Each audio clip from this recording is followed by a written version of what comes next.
Bishop BullWinkle. Good afternoon. Good afternoon. Thank you so much for taking the time to talk to Bayloric TV.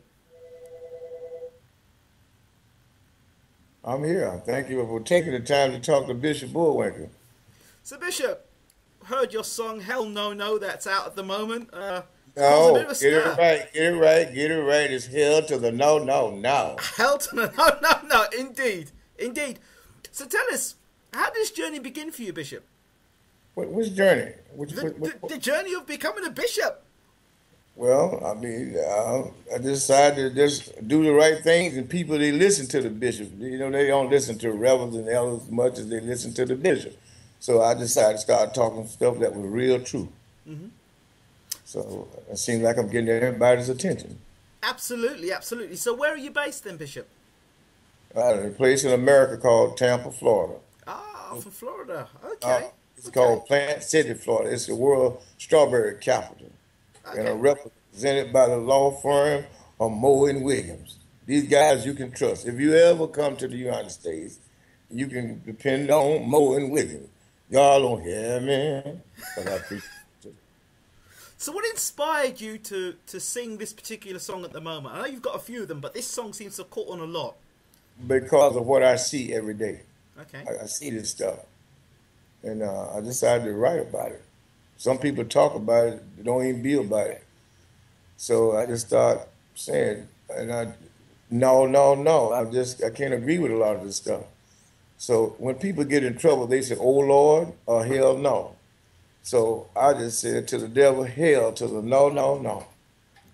'Cause a lot of people doing stuff they've been inspired by the devil. They just do it for the hell of it. So I say, "Hell no to the no, no, no." That's my approach to it. What are the things today that you're seeing in society? Let's start with America. What are the things in society that you're seeing that are actually disturbing your spirit at the moment? The kids in America not listening to the parents, not listening to people in authority. Kids just doing away with what they want to do. That's what I see wrong. And when they took the prayer out of school, I think it messed up everything in the world. When they took discipline out of the schools, out of the house, they started messing up stuff around the world. That's what's going on. They took prayer. When you take God out of something, you ain't got nothing. And He's the key to the whole universe. I know there are a lot of things around, people trying to do things to make things happen. Where do you think the root cause is? The root cause not putting your faith and trust in God. Hmm. They talk about it, but they don't be about it. So if you train up a child when he's young, when he's old, he will not depart. And that affects everything that me and you do. You got to have a good background. And then again, you got to be around positive people all the time. So a lot of people are misled and not been fed the right word. So I decided to just take on this role here to get people's attention, to wake them up. And that's my journey. So what do you think the church's role is in America at the moment? Well, in America, the church is there for purpose of serving God and relating to one another. You see, what you don't know in the black and on the black person side, everybody go to church the first and the second Sunday. So if these people will go to church, and when they make a problem, when we got a problem in the community, if they would just, the preacher would just address these issues. Let me give you an example. If you had 50 churches, and if 10 of those churches leaders got together and discussed what's going on in the community, they could root out a lot of this corruption and a lot of this stuff. But what happens now, I see in America, a lot of the church leaders don't talk to one another. They don't talk until the crisis comes. Then they all got their hands and the signs up.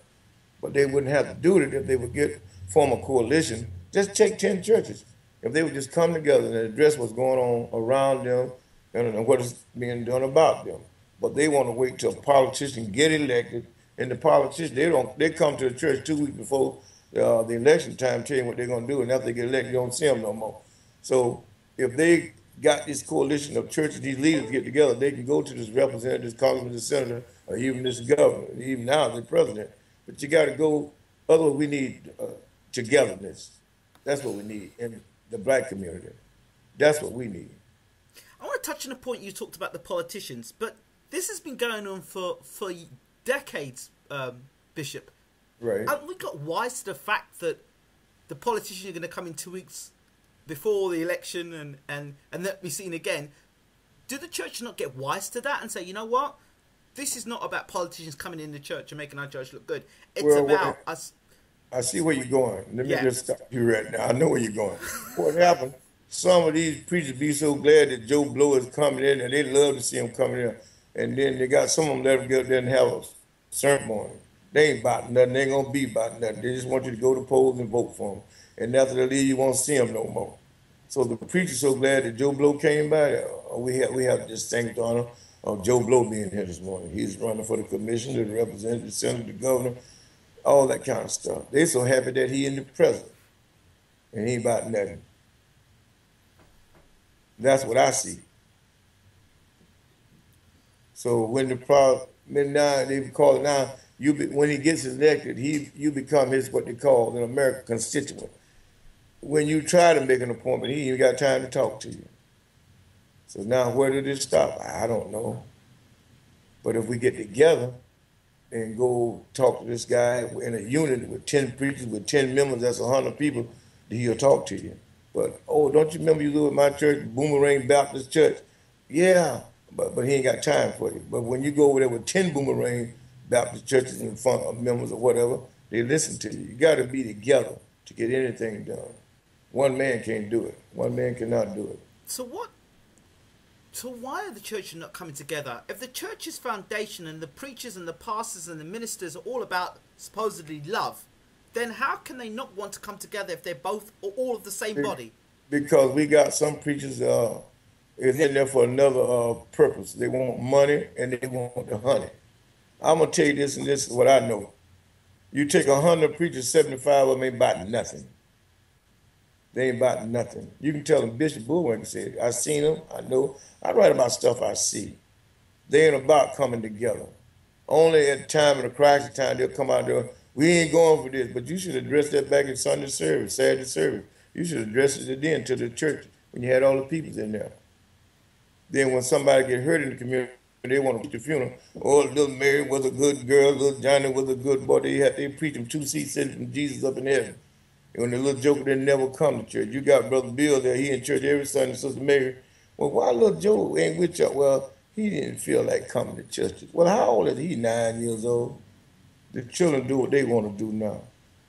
That's what I'm saying. So the churches need to come back, the leaders need to get together, parents need to get together, and stop putting the faith back on. See, you cannot, now this is my belief, now you may not agree with it, you might agree with it. When you take God out of the house, you're going to have a problem. I don't care what you say. And that's what we have done. We have took God out of the house. Kids raising kids. And that's why we got so much crime in the neighborhood.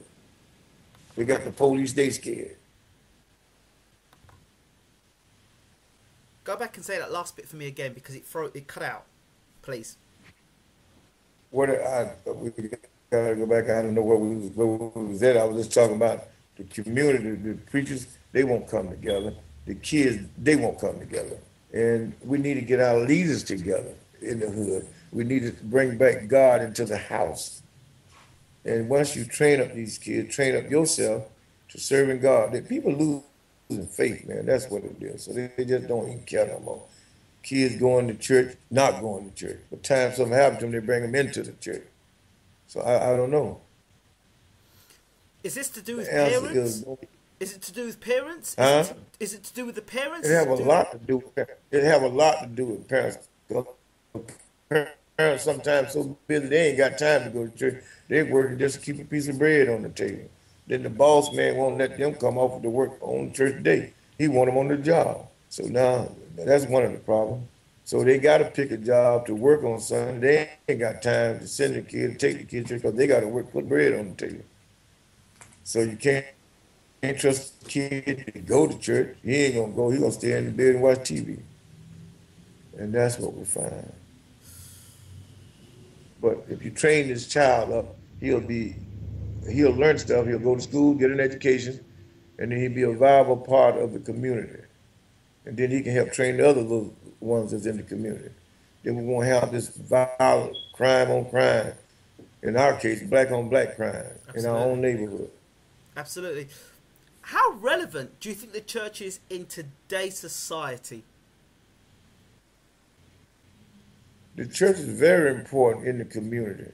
Like I said, you can see everybody in church on the first Sunday and the second Sunday. The third Sunday in America, most times that's children's day, young adults day. Nobody goes to church. Fourth Sunday in most churches, that's rally day. We're going to raise some money today. So when you get people the first and the second Sunday, that's when you need to address the issues that surrounding you, that's around you. During announcement time, we need to pool together. We need to, hey, listen, we're going to have a meeting after church. Because, see, the first 2 hours of church is God's time. But there's a time you can catch everybody's attention while they're in church. And then we have a meeting, we're going to call a meeting for the community. Once you get the community together, then you can take care of a lot of stuff going on in the community. And it's about the community. The church play a very, in fact, the church is the number one role in the community all over the world. It's the church. But we have false leaders in the church. They just there for money. A lot of them in there for the honey, for the fame. They don't care about what's going on in the community. They get their little paycheck on Sunday, going back where the hell they come from. They don't care.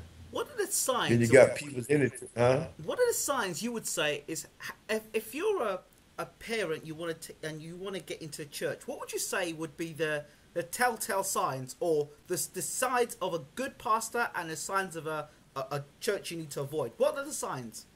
Watch this here. As you know, as a pastor, the leader of a church, he is the shepherd. He's the overseer.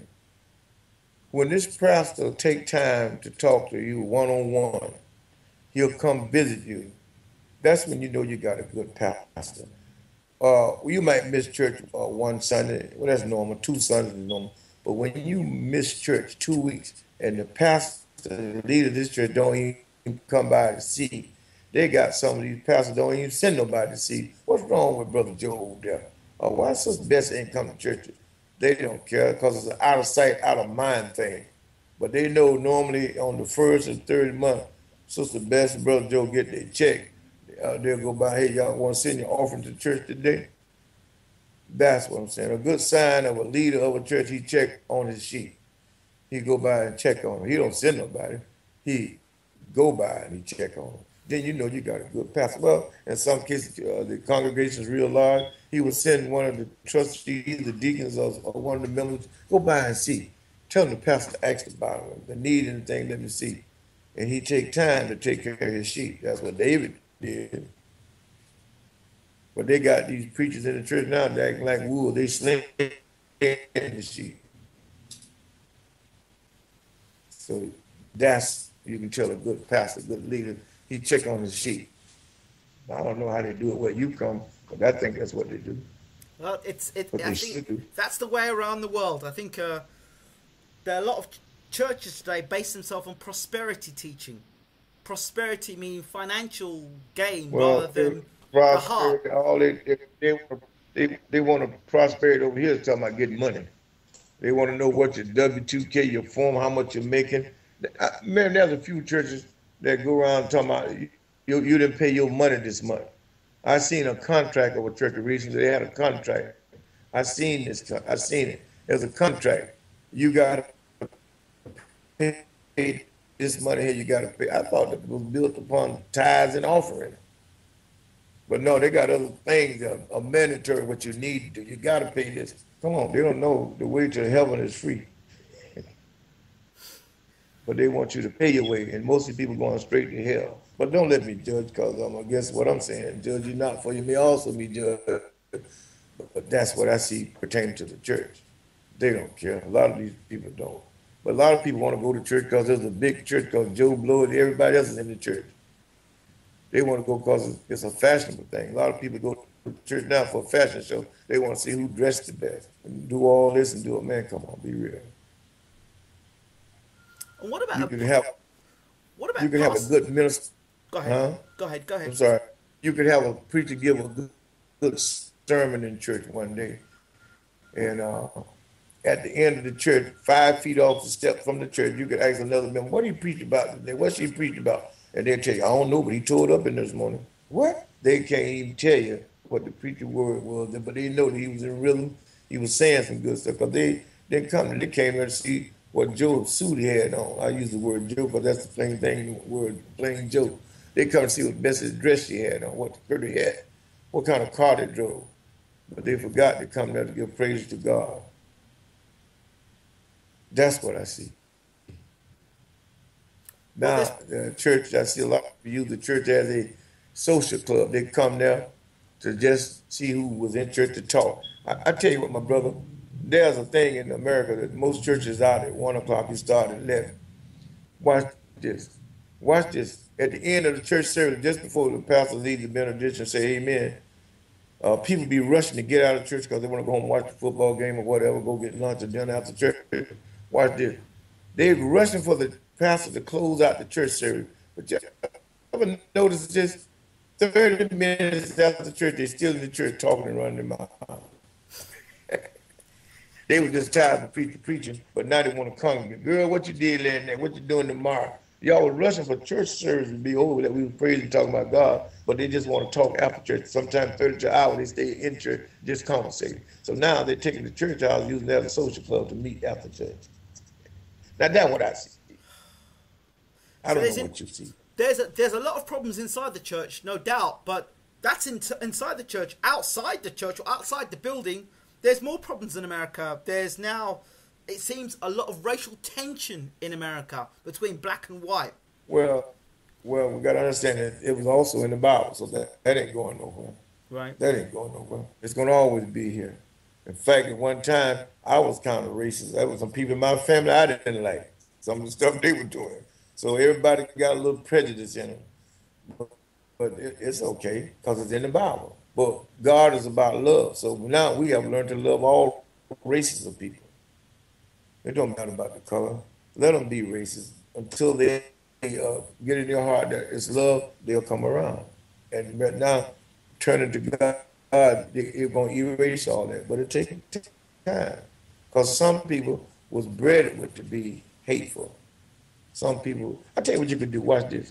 You can take a little black kid and a white kid and put them in the play yard, and they won't have no name called them. The only thing they're going to raise saying about is, get off my tricycle or turn my baby doll loose. But they won't call no name. They don't know the difference of color. They're going to play together, but they're going to protect their toys.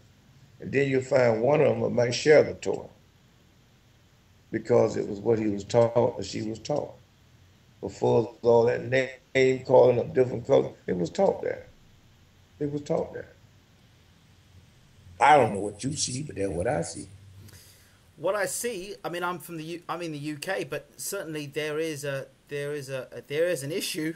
There's clearly an issue, and it seems that the church don't seem to have an answer to it because they're the church are the people, the preachers, the pastors. They're the ones who should be on the streets, standing up for being the shepherds and looking after the people. You had the other day, 9 people got shot.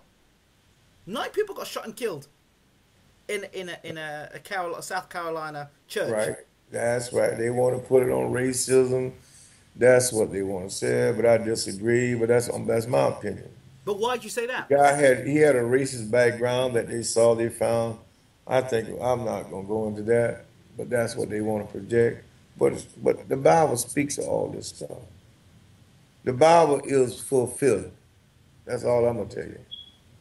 It's fulfilling. God's word will never go void. That's for sure. But that's why I talk like I talk. And they say, well, who are you? I said, well, you don't like what I'm saying? Let me hear what you're saying. They ain't saying nothing. So that means you're part of the church community that ain't saying that and seeing stuff going wrong, but you ain't saying that. That's what I'm saying. I ain't got a problem with it because I see it. So we got people in the church closing a blind eye in the community. Got a blind eye. They see it, but they won't say nothing about it. But when I say, oh, he telling the truth. He telling the truth. Well, why you ain't telling the truth? How you know it's the truth when you didn't say it before me? So let's join together and let's go to church, spend some time with God, and he'll spend some time with you. See, people don't spend no time with God like they should. They only call God when they get in trouble. That's the only time they call him. A lot of people. And he's still such a forgiving God, he'll come through. For some reason, he'll come through. The parents of Travon Martin, here's one example. If you were to go to them and tell them that they should forgive the person that killed their son and to love them, that's very hard for them to accept. Wait a minute, wait a minute. We talk about this a lot. That was a bad thing that happened with Travon Martin. Right. That was a bad thing that happened. I met with the mother and the father myself. Okay. But what I want to tell you, Travon was already a bad boy. Travon was sent from Miami to Sanford to be with his father because he had already disobeyed his mother. Now that's the information that I got. So the Wow. Bible said, honor their father and their mother that their days may be longer. Well, he already had a strike against him. That doesn't give Zimmerman a chance to do what he did. But Travon already had a strike. Because when did the parent have to send one kid to the other parent? Because this kid's already out of order. The mother can't do nothing with him. She sent him to the father. Then the world want to jump on, I'm just being real with this, jump on Mr. Zimmerman. I guarantee you there was another story there. And in America, we go by the courts. The court found this man not guilty. Now, a lot of people didn't want to accept it, but that's what we go by, the court. So if the court found Mr. Zimmerman not guilty, and the mother and the father, they lost a child, I know the feeling, I think they just said, forgive him. They got to forgive George so that they can go on their life. Because see, it's like an alt. You cannot receive a blessing from God if you got stuff in the way. Sure, you got to learn to forgive. That's going to be a hard thing for them as the mother and the father to do, but they got to do it to go on their life. And let God take care of the other stuff that wasn't right there. The jury, the judge, the witnesses, let God handle that. Because apparently the protesters didn't make no decision, help make no decision with the jury. And we wasn't there, but it was upon facts that these people seen. So if we live by this government, we must go ahead and, the government ain't all right. I mean, but that's what we got to go by. So they going to have to learn to forgive to go on their life. And I hope that that stuff that happened to Travon don't happen to another kid, regardless of his color. Travon broke the first law. He was disobedient to his mother. George broke a law. He was disobedient to the people that he worked for. There we go. But God gonna have the last say over it all. What you say in the mother and father, they have to learn to get it. They got to. And that's a hard ticket, but they got to. Because you know what God will do? He'll give you what you seem to have lost. He'll replace it. He will give it to you. You know, it's so. I know it's to say to somebody to forgive. What is the process that they have to go through to forgive? I mean, this is God talk to God. You ain't got no process. Get on your knees and talk to God. Don't you try to figure it out. You can't work it out. You got to go talk to God himself. And don't let nobody hear you go talk to him. They got a thing in the world over here we call go in the room. Go talk to God by yourself. And you ask for that heart. Ain't no process. The process is go talk to God. Because if it was a process, everybody would be doing it. The only thing about it is go to God.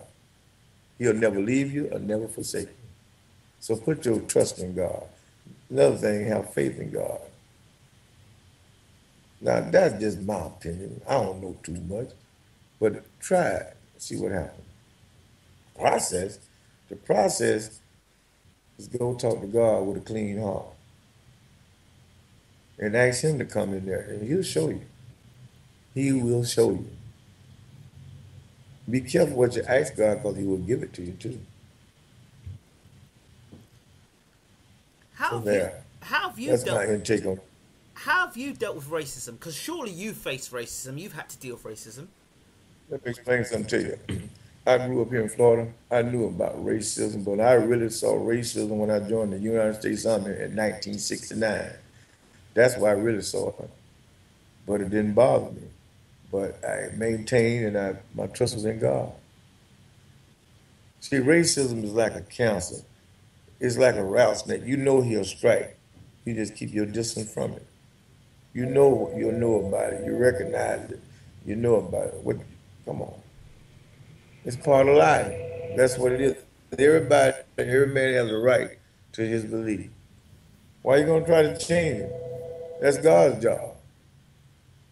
You just pray for the brother and sister. That's all. It ain't going nowhere. It's been here since the Bible days. It's in the Bible. You know what I'm talking about. It's in the Bible. It ain't going nowhere. It's in the Bible. First of all, the king of all kings, they didn't like him. That's racism, ain't it? Did you hear what I'm saying? Yes. The king of kings, they didn't like him. That's racism. They started out hating Jesus Christ. What you saying? So now you mad because a man of another color hates you? Who are you? I was expecting it yesterday for you to tell me you didn't like me. It's okay. But I know a man that loves me. You can call me anything you want, but I know a man that loves me. And that's all right. But the height of the tension within America at the moment seems like it's at boiling point.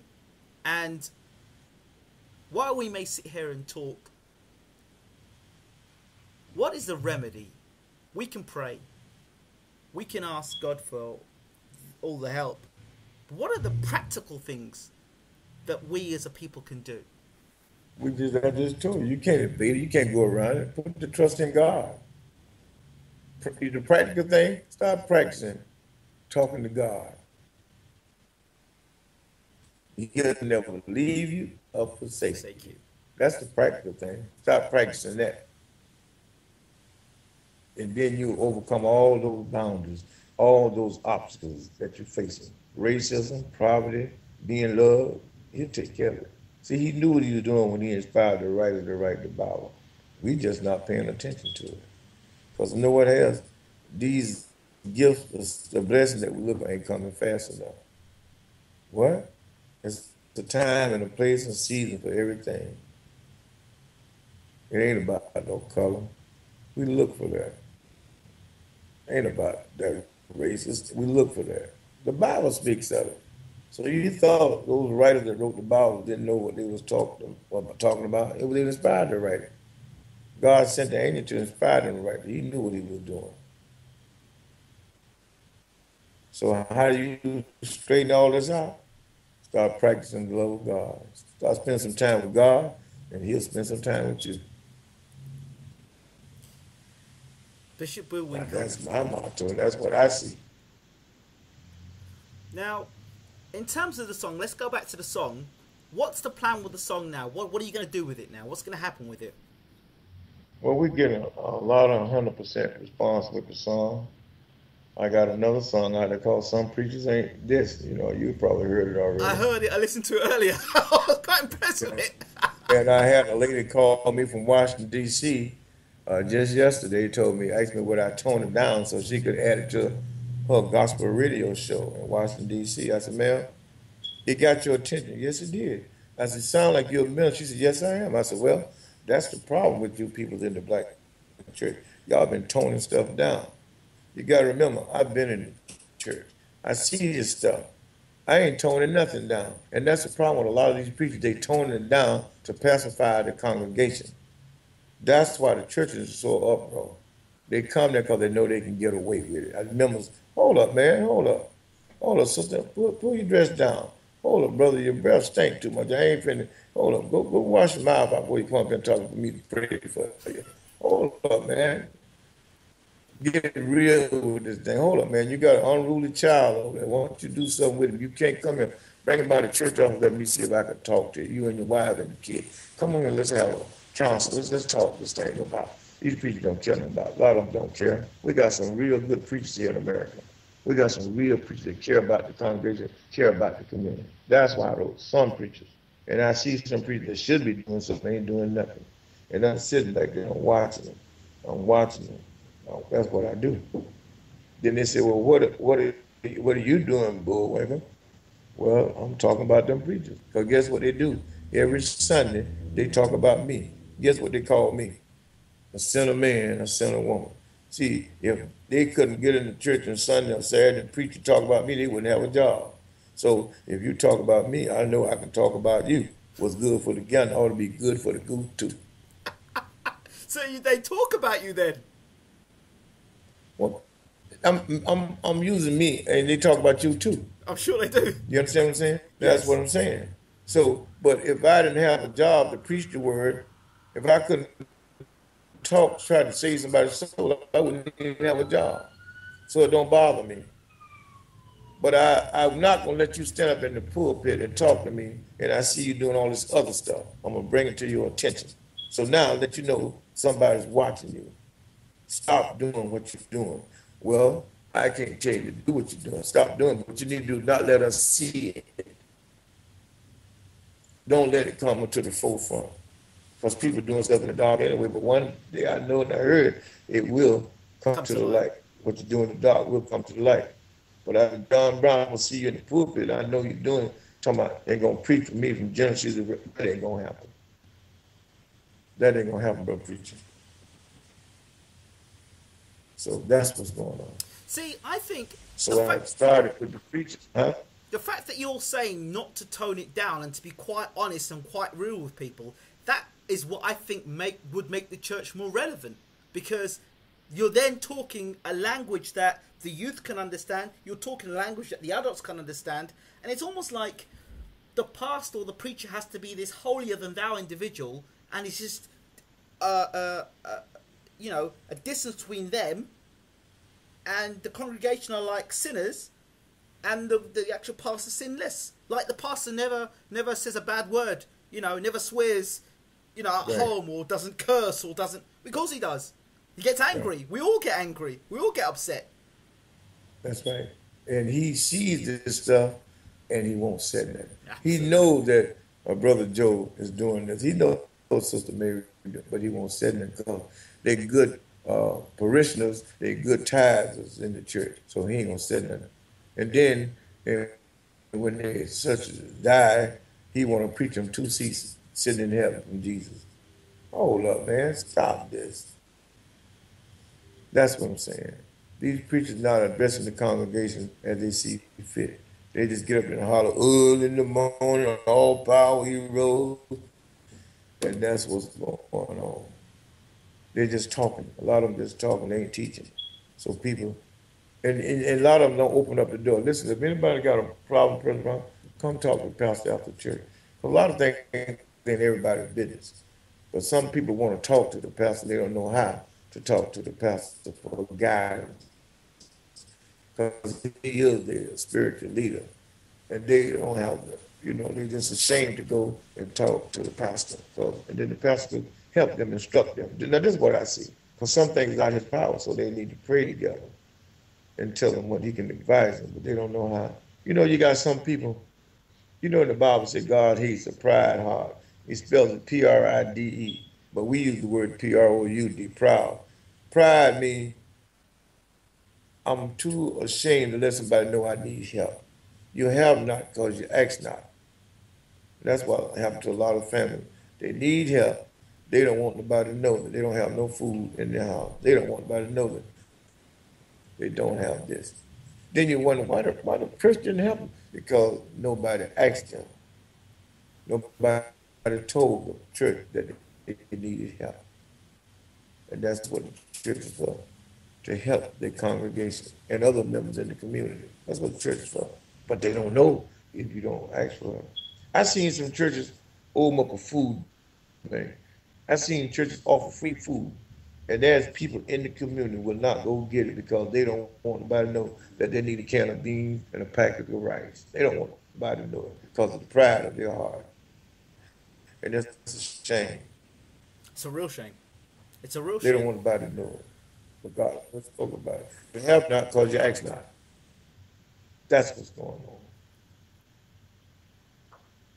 But it start with the church, it end with the church. If it start right, it'll end right. That's all I'm telling you. It's about unity. It's about love. It's about that is it. If Should. the foundation's love, if the foundation is based on love, then there can be excuses for It nothing. ain't no so much unity in that part. It's about love. Because if you got love, everything else is unified, and it will. Absolutely. Love that brother man. Love that brother lady. Love the sister. Love them, man. Just take that other stuff away. And you know what? Watch what happens when you do, and watch how you grow. Take that hatred out your heart. Sometimes we want more for people than they want for themselves. I don't know if you caught that. I get that. I get you. Sometimes we want more for people than they want for themselves. Sometimes Because they've been blindsided. Somebody told them they could do this, they could do that. And so they've been doing it for years and years. And all your heart twisted, man, let me help his brother. Let me help his sister. And you keep just pouring out love and compassion, and they still ain't getting it. You invite to take them to the house of the Lord. Because what happens, a lot of people got evil spirits around them. They got demons, they've been possessed. So you got to pray for them. And you know the devil, he refused. He refused to go on them. He refused it. And that's the thing. They got to want something. They want to change. I remember I used to smoke cocaine. I was a drug addict for 4 years. I was smoking these drugs. Nobody ever told me to stop. Everybody wanted to know if I had some more.